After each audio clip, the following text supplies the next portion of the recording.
Assalamu alaikum. Thank you for attending our today's class. Dr. Khalid Zahir Saab is with us instead of Dr. Shehzad. He has kindly agreed to be the substitute teacher in next few classes while Shehzad Saab is traveling. Dr. Saab, we're ready whenever you are. Thank you.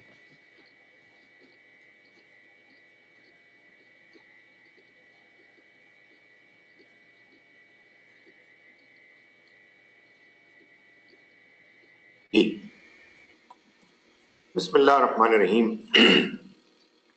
I begin in the name of Allah, whose mercy is profound, whose kindness is forever. Alhamdulillah Rabbil Alameen. All expressions of praise and thankfulness are for Allah, Rabbul Alameen, who is the sustainer of the entire existence. Ar-Rahman ar-Rahim, whose mercy is profound, whose kindness is forever. Maliki Yawmiddin, the one who is the master of the day of judgment. Iyyaka na'budu wa iyyaka nasta'in. O God, we worship you and you alone, and we seek help from you and only you. Ihdina as-sirat al-mustaqim, show us the right path. Sirat al-lazina an'amta alayhim, the path of those on whom you showered your mercy. Ghayr al-maghdubi alayhim, the ones who were not declared deserving your displeasure. Walad dallin, nor the ones who went astray. Surah Al-Fatiha, the beginning chapter of the Quran, is significant in many ways. It is significant because the Quran begins with this surah. And it is also important because as Muslims, when we pray, we have been asked to recite this surah, this chapter, in every rakat unit of prayer that we say. Quite obviously, there has to be something very special about this surah that has caused it to be positioned at the very beginning of the Quran.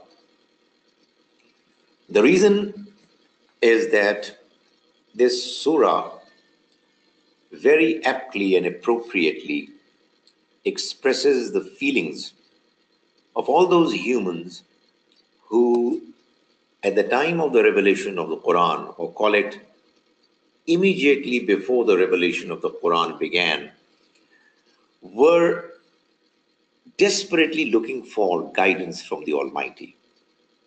They had already started following the right path as best as they could on the basis of their own good nature.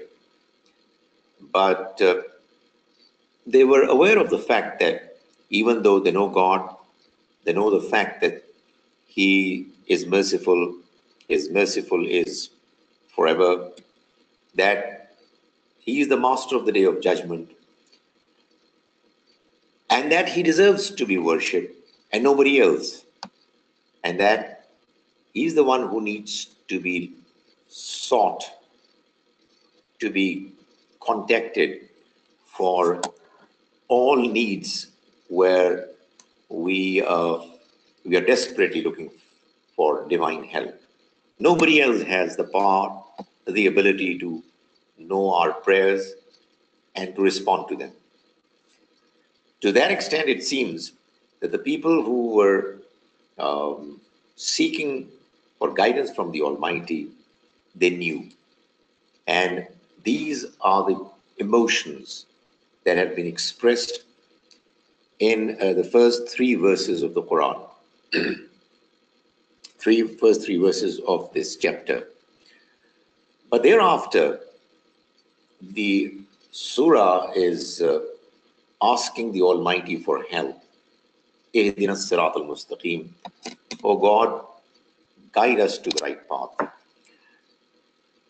These words have, within the scope of their understanding, the possibility of not just the meanings, simple meanings that I've mentioned, show us the right path, but these words also connote, they also give the meaning of asking for enabling the Almighty to help us to be convinced that the right path indeed is the right one, to feel inclined towards following the right path, to be able to overcome all the difficulties, internal and external, and to be able to reach the ultimate destination, the ultimate goal of success of the paradise.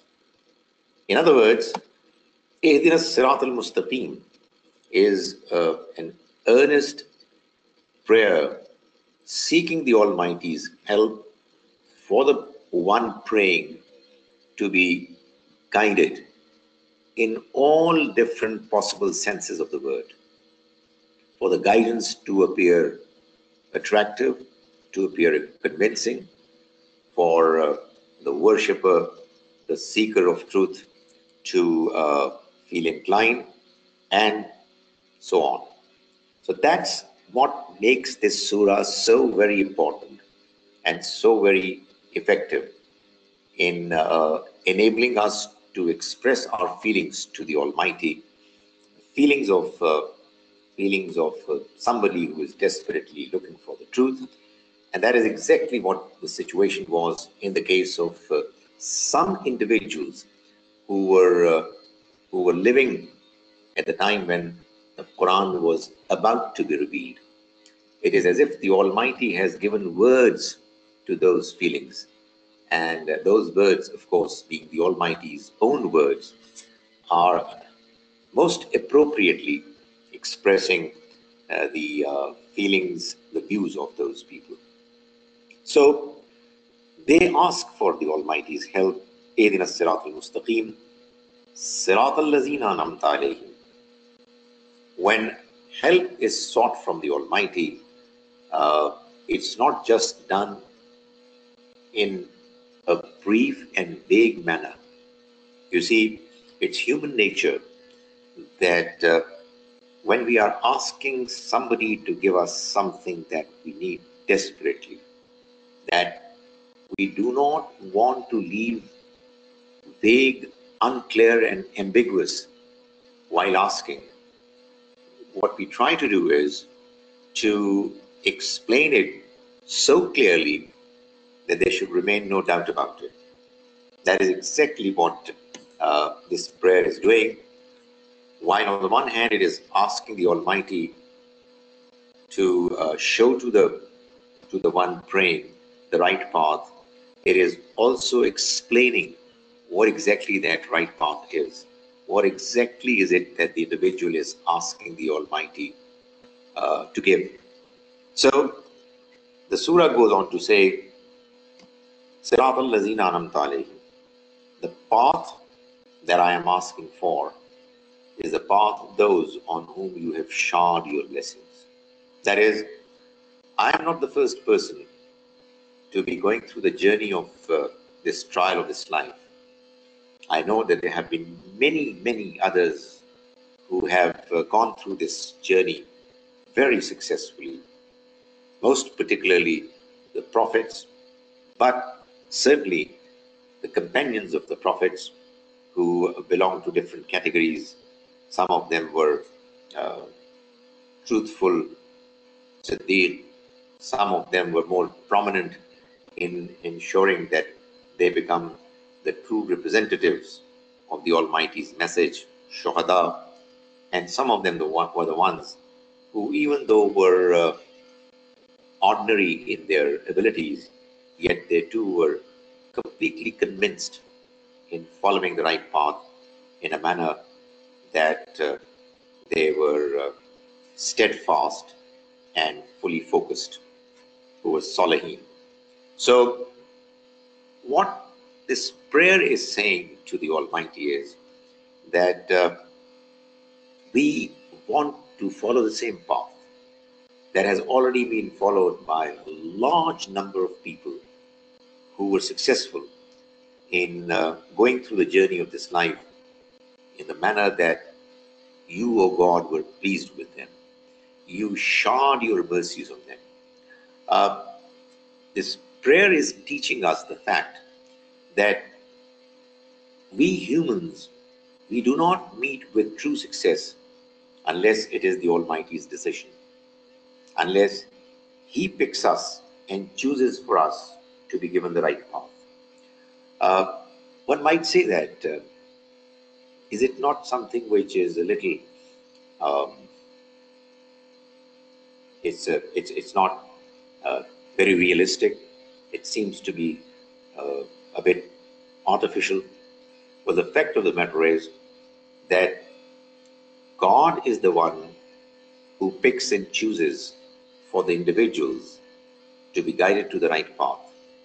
He is the one who showers His blessings on humans for them to be able to believe, to be able to take interest in His message, and to be able to successfully go through the trial of this life. Uh, God's decision of showering His blessings on individuals is not based on random uh, inclination of somebody who is not wise, who is not knowledgeable. God is knowledgeable, He is wise, He is fair, He is merciful, and He makes sure that all individuals who are keen, interested, and inclined to find the right path, He showers His mercy on them. We humans, when we realize that it is basically God's decision that He enables us to be guided, when we mention somebody who was guided, well, we choose to mention the Almighty's direct role in enabling the person to be guided. So there is no exaggeration in the statement. The fact of the matter is that God is the one who an'amta alayhim, who showered His blessings, who gave His inam, uh, His uh, decision of guidance to people.